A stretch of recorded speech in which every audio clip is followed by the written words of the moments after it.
Rais Dr. Samia Suluhu Hassan hii leo amepokea ripoti ya tume ambayo aliiunda yeye mwenyewe iliyokuwa na kazi ya kuchunguza matukio ya uvunjifu wa amani ambayo yalitokea wakati na baada ya uchaguzi mkuu kuanzia tarehe 29 Oktoba ya mwaka 2025. Tume yenyewe ilikuwa chini ya jaji mstaafu Mohamed Othman Chande, ambayo ilikuwa na kibarua cha kuketi kusaka ushahidi na kuhoji wadau mbalimbali. Lengo ni kijua kinaga ubaga cha nini ilikuwa ni chanzo cha ghasia hizo. Taarifa ambayo ikafanyiwa kazi kwa siku 153. Hatimaye baada ya ngoja muda mrefu, hii leo Watanzania wamesikia muktasari wa kile ambacho kipo ndani ya ripoti ya rais kupitia tume ambayo alikuwa ameiunda, huku rais mwenyewe akisema kwamba ripoti hile ni ya kwake. Kwa hiyo kusiibuke shinikizo la namna yoyote la watu kutaka yote ambayo yaliyomo mule ndani. Kwa hiyo muktasari umesaidia na umekuja pia na mapendekezo kuhakikisha kwamba nchi sasa inaponya na ondoka hapa ilipo na kuendelea kupiga hatua kwa kasi zaidi, huku Watanzania wakirejea kwa wamoja, wakiongozwa na uzalendo ambao umekuwepo kwa miaka nenda miaka rudi. Naitwa Nurdin Selemani, ndiye ambaye ninakualika kwenye uchanganuzi hii leo. Yangu matumaini ya kwamba siku yako imekwenda salama salmin. Studio tumemwalika mchambuzi wa masuala ya siasa Said Msonga. Karibu sana Said.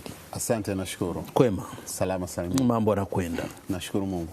Baada ya Tanzania kungoja kwa kitambo kirefu, siku 153, nazungumzia wastani wa miezi kama 5 hivi, tume ilikuwa kazini na hatimaye sasa imeeleza, ni muktasari tu kwa sababu kile ambacho kimesomwa na vitabu ambao tumeona amekabidhiwa rais ambaye ndo aliunda tume hiyo ni vingi sana, tofauti na kile ambacho Judge Chande amekieleza. Hamu na shauku ya Watanzania imepata kiu yake imekatwa kwa kiwango gani? Jambo ambalo tunaona dhahiri shahiri lipo ni kwamba ni kweli Watanzania kwa muda mrefu walikuwa na kiu ya kutaka kujua kwamba nini kitajiri katika ripoti hii, na kwa kweli kwa namna ambavyo muktasari wa ripoti ambao umewasilishwa kwa Mheshimiwa Rais na ukafanyika mubashara, kwa maana ya Watanzania pia tukapata fursa ya kufuatilia na kusikia, kwa kiwango kikubwa kuna sura 3 ambazo tumezipata. Na sura hizi, kwanza ni sura ambayo imetuonesha ni nini hasa kilitokea, na hii ilikuwa wengi wanataka kufahamu kwamba nini hasa kilipelekea, kwa nini walitaka kufahamu nini kilipelekea tukafika pale tulipofika katika matukio yaliyotokea Oktoba 29 na siku zilizofuata. Ni kwa sababu ni kwamba taifa letu la Tanzania, kwa namna ambavyo waasisi wa taifa letu, nikimaanisha Mwalimu Julius Kambarage Nyerere na Sheikh Abeid Amani Karume, walitengeneza misingi ya kutufanya Watanzania kwamba ni watu ambao tunaishi kwa kuvumiliana, kwa kustahamiliana, hata pale ambapo tunatofautiana, na hii ikatupa utambulisho wa kitaifa kwamba Tanzania ni kisiwa cha amani. Sasa matukio yaliyotokea Oktoba 29 na baada na siku kadhaa baadaye ni matukio ambayo kiukweli Watanzania wengi walibaki katika hali ya yani kutokufahamu kwamba imekuwaje tukafika hapo wakati misingi ya taifa letu haituelekezi, na ule utambulisho wa kitaifa kwamba ni kisiwa cha amani hautuelekezi huko. Kwa hiyo ndio maana watu walihitaji kujua kwamba ni nini kilipelekea. Kwa hivyo tume katika ripoti yake imejaribu kupitia kwa umakini mkubwa na kutanabahisha umma wa Watanzania kwamba ni mambo gani ambayo yalitusukuma ama yalipelekea matukio yale yakatokea. Hiyo ni sura ya kwanza ambayo tumeishuhudia katika tume. Lakini sura ya pili ambayo pia tumeishuhudia ni kwamba tume imejaribu kueleza kwa uwazi kwamba ni madhara gani ambayo tuliyapata kama Watanzania. Kuna madhara ambayo yameainishwa katika nyanja mbalimbali. Kwa mfano, kuna madhara ambayo ni ya kibinadamu. Wako watu ambao wamepoteza wapendwa wao, wako watu ambao wamepata madhara ya kupata ulemavu wa kudumu, wako watu ambao pengine wanahitaji mpaka hivi sasa waendelee kupatiwa matibabu ili warejee katika hali zao. Hayo ni madhara ya kibinadamu, lakini kuna madhara ya kiuchumi ambayo pia tume imeyabainisha. Watu wamepoteza mali zao, kuna mali kadhaa zilichomwa moto, kuna mali kadhaa ziliporwa na mali kadhaa ziliharibiwa. Kwa hiyo haya ni madhara ambayo ni ya kiuchumi, lakini kama haitoshi, kuna madhara ya kisaikolojia. Kuna baadhi ya miji mingi ya Tanzania ambayo vurugu hazikutokea, lakini Watanzania walibaki na maswali kwenye kichwa chao. Saikolojia zao zilivurugika kwamba ni kwa nini kama taifa tumefika hapa tulipofika.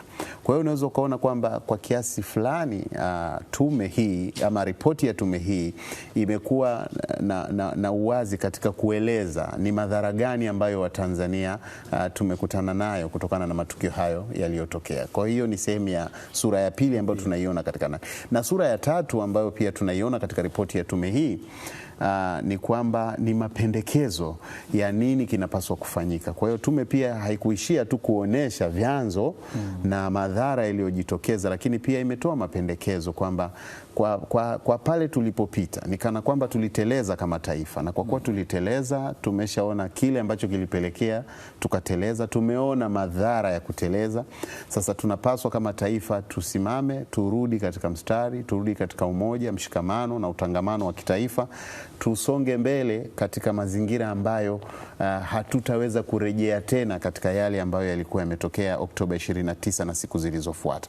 Kwa hizi ni sura tatu ambazo kwa haraka haraka tunaziona zimejiri katika ripoti ya tume hii. Tuanzie hapo kwenye sura ya tatu ambayo ni mapendekezo. Hii ndio ambayo sasa inatusogeza mbele baada ya kutoka kule ambako tulikuwepo.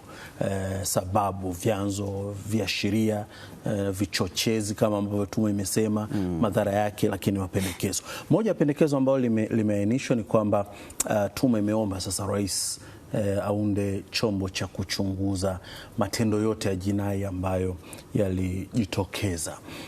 Hii inaweza ikasaidia hasa wakati ambako fikra na mawazo yanaanza kwenda kwenye maridhiano, kufanya Watanzania warudi na kuachana na yale ambayo yalitutia dosari. Ni kweli ni kwamba moja ya mapendekezo ya msingi kabisa ni hilo la kuundwa kwa tume, na kwa kuwa serikali kwa upande wake, kwa maana ya Mheshimiwa Rais na serikali, wameahidi kwamba watafanyia kazi mapendekezo kikamilifu yaliyotolewa na tume. Moja ya mapendekezo ni hilo la kwamba kiundwe chombo ambacho kitashughulika na masuala ya kijinai na masuala ya kiuchunguzi. Kwa nini? Ni kwa sababu tume hii ambayo imetoa ripoti yake, pengine kinyume na uelewa wa baadhi ya Watanzania, wengine walidhani kwamba ilikuwa imeundwa ili imalize kila kitu. Lakini lengo la tume hii ilikuwa ni kutafuta ukweli wa nini kilitokea na namna gani tufanye. Sasa tumeshaonyeshwa ukweli wa kilichotokea, madhara yaliyojitokeza, lakini kwenye mapendekezo ya nini tufanye, imeonekana kwamba kuna baadhi ya matukio ambayo kiukweli hata tume yenyewe imekiri kwamba yanahitaji hatua za ziada. Kwa mfano, wakati mwenyekiti anawasilisha alitaja baadhi ya mifano ya baadhi ya matukio. Kuna watu walipata madhara mahala fulani, na kwa kweli mazingira ya kupata yale madhara ambayo waliyapata bado yameacha maswali ambayo hayana majawabu. Kwa hivyo, na kwa kuwa ni madhara ambayo yanaashiria kwamba kulikuwa kuna matumizi pengine ya nguvu kupita kiasi, ama pengine kufanya maamuzi ambayo ni kinyume cha taratibu na sheria zetu. Kwa hiyo wameona kwamba ni lazima hatua za ziada ziweze kuchukuliwa. Kwa hiyo ndio maana ikawekwa mapendekezo kwamba katika maeneo kama hayo basi ni vema kukawepo na chombo maalumu ambacho kitafanya ufuatiliaji wa baadhi ya jinai ambazo zimejiri. Na hili unaweza ukaona kwamba ni pendekezo ambalo pia limekuwa ni sehemu ya matarajio ya baadhi ya Watanzania kwamba pamoja na yote yatakayokuwa yamejiri katika ripoti ya tume, lakini walau watu wangetaka kuona kwamba kuna hatua fulani zinachukuliwa, kwa sababu ni kweli tuliteleza kama taifa. Na kuteleza kwake ni kwamba wale ambao walipelekea viashiria na vichochezi waliteleza kwa kuyafanya hayo, na namna ambavyo vichochezi na viashiria vilidhibitiwa pia kuna kuteleza kulitokea. Kwa hiyo ndio maana baadhi ya Watanzania wakataka kuona kwamba ili pengine tusirejee hapo tulipotoka, ni lazima kuwe na hatua za ziada. Sasa hatua za ziada ndo ziko kwenye hayo mapendekezo ya tume, kwamba wala kuwe na chombo ambacho kitakachokuwa kinafuatilia masuala haya. Na bahati nzuri Mheshimiwa Rais amekubali kwamba katika mambo ambayo watakayoyafanyia kazi katika sehemu ya mapendekezo ni pamoja na kuundwa kwa chombo hicho. Lakini hakuishia hapo, ndio maana akaenda mbele zaidi kwamba ataunda sasa tume kwa ajili ya swala zima la maridhiano, kwa sababu tumeshapata kuona wapi tulipo na wapi tunapaswa kuelekea. Kwa sasa hivi, kwa kuwa tuko katika hatua ya kulirejesha taifa katika umoja na mshikamano na utangamano wa kitaifa, ni lazima pia tukubaliane kwamba ni lazima turudi kwenye meza ya mazungumzo, kwa sababu wakati mahala popote pale duniani ambapo kunatokeza hali ya sintofahamu, mgawanyiko na kutokuelewana, basi suluhisho la kipekee pengine sio katika kukomoana aidha kwa matumizi ya nguvu, mwenye nguvu atumie nguvu zake kuhakikisha kwamba anayafanya mambo vile ambavyo nguvu zake zinamhitajia kuona anayafanya, lakini meza ya mazungumzo huwa ni hatua muhimu sana katika mazingira kama haya, kuhakikisha kwamba yanajenga hali ya kuaminiana, lakini pia kutafuta suluhisho la pamoja ili kila kuwe kuna hali fulani ya ushirikishwaji. Ndio maana kwamba watu wanaitwa, na Mheshimiwa Rais ameshazungumza kwamba japo ilikuwa ni dhamira yake kabla ya matukio haya kutokea kwamba katika awamu hii lazima hatua ya maridhiano ingefanyika, lakini anaona kwamba pia ni kama imechagizwa na mapendekezo ya tume hii kwamba sasa hata ile tume ya maridhiano ni muhimu ikawekwa. Kwa hiyo nadhani ni miongoni mwa hatua ambazo zitakwenda zaidi kuhakikisha kwamba zinatoa faraja kwa wale ambao walipata athari katika matukio haya, lakini pia zinakwenda kujenga misingi ya utatuzi wa kina wa changamoto na matatizo ambayo yalikuwa yanahitaji watu wakae katika meza ya mazungumzo, kujadiliana na kupata suluhu ya pamoja ya namna gani ya kuyaendea baadhi ya masuala. Kwa hiyo nadhani ni mambo ambayo sasa yamejikuta kama yanakwenda sambamba, kwa maana ya kwamba tutakuwa tuna chombo ambacho kitangazia zile jinai zilizojitokeza ili hatua ziweze kuchukuliwa, lakini pia wakati huo huo tutakuwa tunafanya jambo kubwa zaidi ambalo litakuwa ni meza ya maridhiano, ambayo hii sasa itatuunganisha zaidi na kutufanya Watanzania tuwe wamoja katika kutatua changamoto na matatizo ambayo tunakabiliana nayo, kwa sababu ukiangalia katika ripoti ya tume kumezungumzwa masuala kwa mfano ya ukosefu wa ajira, kumezungumzwa masuala ya mapungufu katika sheria, kwa mfano sheria za uchaguzi, sheria za tume yenyewe ya taifa ya uchaguzi, namna inavyoendesha shughuli zake na vitu vingine kama hivyo, masuala ya upatikanaji wa katiba mpya. Kwa hiyo ni vitu ambavyo vimezungumziwa lakini kwa mapana yake. Sasa ni lazima tuwe na namna sahihi na yenye kueleweka ya jinsi gani ya kuyaendea haya mambo. Kwa hiyo ni meza ya mazungumzo ambayo itawaleta wadau, kwa maana ya kwamba vyama vya siasa, asasi za kijamii, asasi za kidini na makundi mengine ya kijamii kwa pamoja katika meza, ili kama taifa sasa tuweze kupata mwelekeo ambao nadhani unaweza ukawa ni tiba mujarabu katika haya ambayo tumepitia. Kwa mujibu wa tume wametaja katiba mpya kwanza ilikuwa ni moja ya vile sababu za kuibuka kwa yale ambayo yaliibuka. Sasa kuna watu wanasema kwamba walikuwa waridhishwe na katiba iliyopo, kwa hiyo wakawa wanashinikiza lazima katiba mpya ipatikane ndipo ufanyike uchaguzi. Lakini pia kwenye miongoni mwa mapendekezo yao wamesema kwamba ifikapo 2028 wanaona ni vyema nchi tuwe tayari tuna katiba mpya ambayo itumike pia kwenye uchaguzi wa serikali za mitaa na vijiji. Muda wetu ambao upo kuanzia sasa kwenda hapo, ilani ya Chama cha Mapinduzi ilibeba jambo la katiba mpya. Kuingilia kwa haya ambayo ilitokea ikaonekana kama imechelewesha kidogo mambo, tunaweza tukafanikisha kufikisha 2028 tukawa na katiba mpya na ikawa na tija yake, kuiona kwamba watu sawaone kuna hayo mabadiliko. Binafsi naamini tunaweza, kwa sababu kinachohitajika ni kitu kimoja tu, kinaitwa utashi. Na huu utashi unatakiwa kwa pande zote, kwa maana ya kwamba serikali kwa upande mmoja lazima iwe na utashi wa kuhakikisha kwamba inatimiza ahadi yake ya kuwapa Watanzania katiba mpya, lakini pia vyama vya siasa na wadau wengine pia wawe na utashi ambao utasababisha kusababisha kulipa taifa hilo hitaji lake la muda mrefu, kwa sababu swala la katiba si swala la chama fulani cha siasa, ni swala la Watanzania wote. Kwa hiyo ni jambo ambalo halipaswi kuhodhiwa na watu ama kukwamishwa na baadhi ya watu. Kwa hiyo kwa kuwa ni mazingira ya sasa yanatusukuma kwamba lazima tuende katika jambo hili, ni lazima kila mmoja, wale wenye mamlaka kwa maana ya serikali kwa upande mmoja, wahakikishe kwamba utashi wao wa kimaamuzi na kiuongozi uelekeze katika kuhakikisha kwamba unawapa Watanzania hitaji la kiu yao ya muda mrefu. Lakini pia wadau kwa maana vyama vya siasa, asasi za kiraia, makundi jamii mengine, asasi za kidini, zote kwa pamoja, kama watu wana mapanga yao, basi wayarejeshe katika ala, wayahifadhi, waangalie maslaha mapana zaidi ya nchi, kwa sababu hiki ni kipindi cha kujenga zaidi taifa letu. Na katika kujenga zaidi taifa letu ni kwamba kila mmoja ana nafasi ya kuhakikisha kwamba anachangia katika kuijenga Tanzania ya vizazi vya kesho, ambao hata wale watakaoipokea watasema kweli wazee wetu walituandalia kitu ambacho kimekuwa ni kizuri na kinaweza kikatuchukua miaka pengine 50 au 100 ijayo.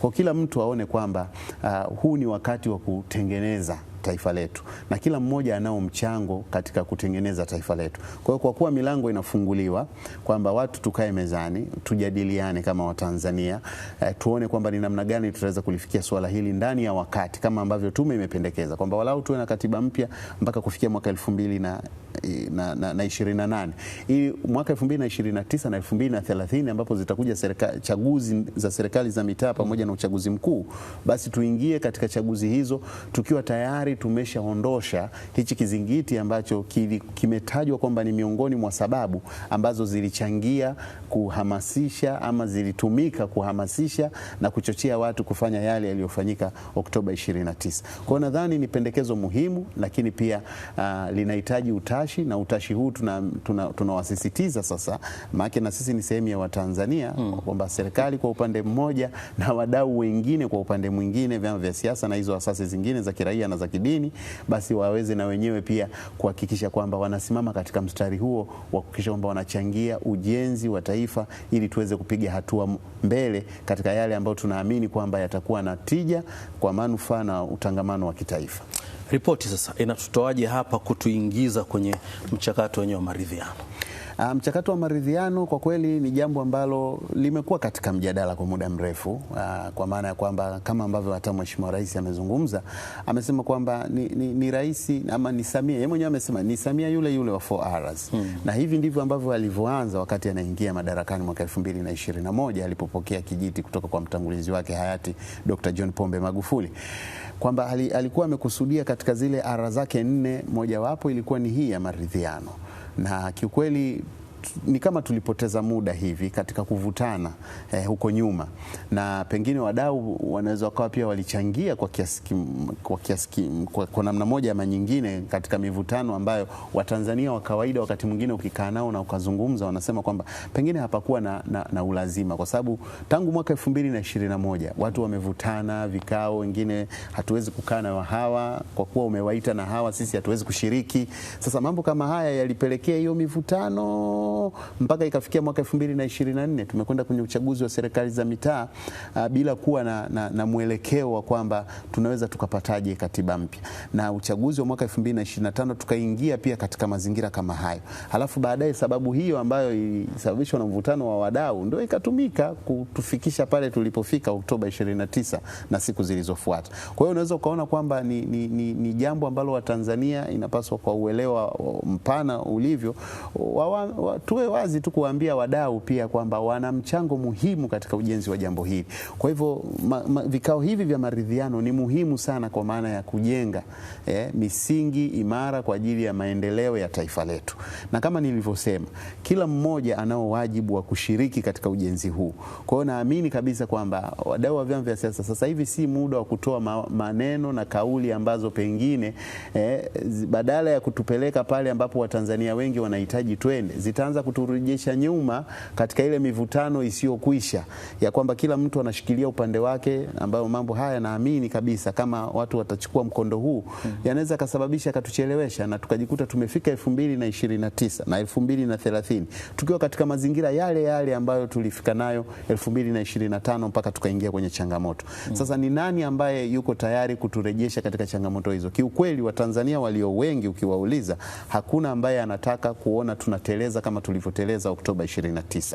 Hakuna ambaye yuko tayari kuona tunapata madhara kama tuliyoyashuhudia Oktoba 29 na siku zilizofuata. Kwa hiyo kwa msingi huo ni kwamba ni lazima watu wote, kila mmoja wa Tanzania kwa ujumla wao, lakini serikali na wadau wengine waone umuhimu wa kuhakikisha kwamba hili jambo tunalifanyia kazi kama taifa ndani ya wakati, ili kwamba tutakapokuja katika matukio muhimu na ya msingi kama hayo, basi walau tu tumeshavivuka hivi vizingiti, na kwamba tufanye chaguzi zetu katika mazingira ambayo yatakuwa ni yenye kukubalika kwa kila pande zitakazoshiriki katika uchaguzi, na pia uhuru ule wa kuweza kushiriki uchaguzi. Tuone kwamba angalau wadau wote wa uchaguzi, isifikie hatua kwamba wengine wanasema hatuendi kwenye uchaguzi kwa sababu haturidhiki na mazingira ya kisheria yaliyopo. Kwa kila mtu aingie kwenye uchaguzi katika mazingira ya kuridhika, lakini pia wasimamiaji wa uchaguzi wasimamie kwa mujibu wa sheria na makubaliano yatakayokuwa yamefikiwa kwa wakati husika, ili haki iweze kutendeka. Na Watanzania watakaoenda kushiriki kupiga kura, basi wajitokeze kwa wingi na wafanye maamuzi yao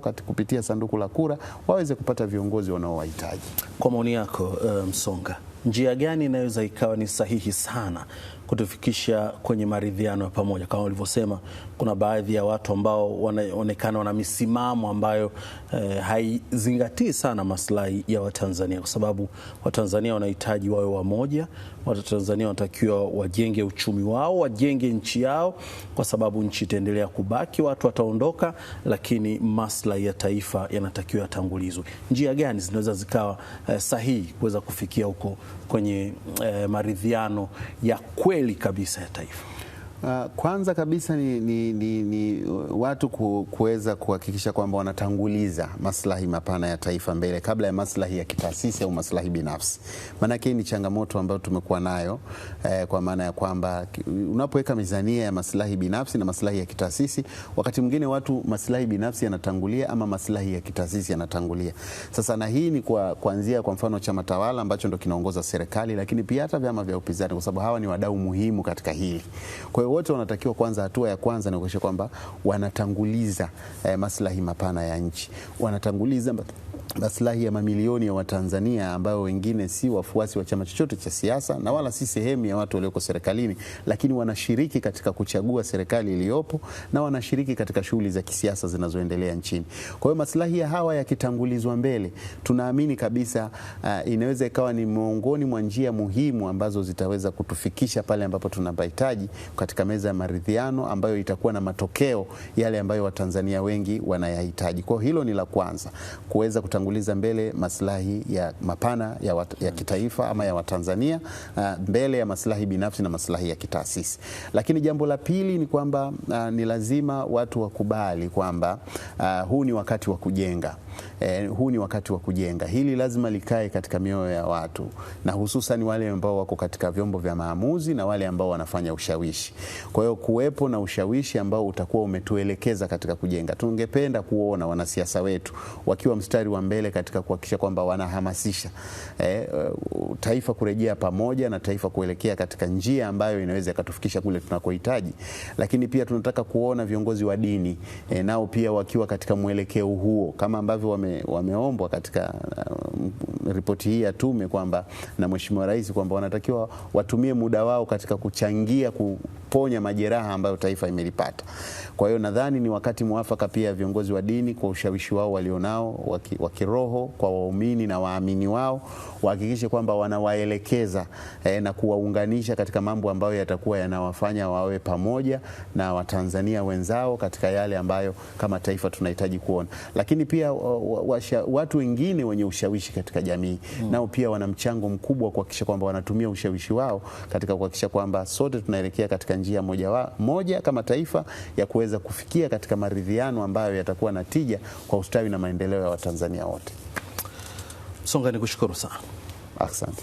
Ni Saidi Msonga, mchambuzi wa masuala ya siasa, ambaye tulikuwa naye hii leo tukipiga darubini ripoti ambayo ni muktasari wa ripoti ambayo imesomwa leo na mwenyekiti wa tume ya kuchunguza matukio ya uvunjifu wa amani yaliyotokea wakati na baada ya uchaguzi wa Oktoba 29, wakitoa mapendekezo hayo ambayo yanaonyesha sasa nchi inapaswa kuondoka hapa, kuingia kwenye maridhiano, taifa kurudi kama moja ili endelee kupiga hatua na kusonga mbele. Na hicho ndicho ambacho kimeendelea kusisitizwa kwamba lazima Tanzania iendelee kuwa mbele, maslahi ya taifa iendelee kuwekwa mbele, alafu Watanzania waone kwa namna gani wanaweza kujenga nchi yao. Naitwa Nordin Selemani. Nukta hiyo inatufikisha tamati ya Uchanganuzi. Panapo majaliwa tukutane tena siku ya Jumatatu kwenye kipindi kingine. Usiku mwema.